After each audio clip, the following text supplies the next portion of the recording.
భగవంతుని సన్నిధిలో, భగవంతుని సాక్ష్యంతో ఒక మంచి పాజిటివ్ మీ డేట్ ఆఫ్ బర్త్‌కి అనుగుణంగా, జన్మజాతకాలకు అనుగుణంగా ఉండేటువంటి ముహూర్త బలంలో, డేట్ ఆఫ్ బర్త్ ప్రకారం న్యూమరాలజీ బలంలో 2 కలిపినటువంటి బలమైనటువంటి ముహూర్తం కలిగినటువంటి డేట్‌లో మ్యారేజ్ చేసుకుంటే, మ్యారేజ్ లైఫ్ ఎందుకండి పాజిటివ్‌లోకి వెళ్ళదు? ఖచ్చితంగా ఈ విధంగా రీమ్యారేజ్ చేసుకోండి. లేదంటే మరుమంగళితనం చేసుకోండి. అలానే వైఫ్ అండ్ హస్బెండ్స్ ఇద్దరు నేమ్స్ అనేటువంటిది ఒకళ్ళతో ఒకళ్ళకి కంపాటబిలిటీలో ఉండేటట్లు కరెక్షన్ చేసుకోండి.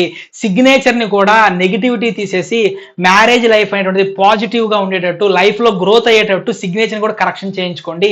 ఈ విధంగా చేయించుకుంటే ఖచ్చితంగా భార్యాభర్తల మధ్య సఖ్యత అనేటువంటిది అద్భుతంగా ఉంటుందండి.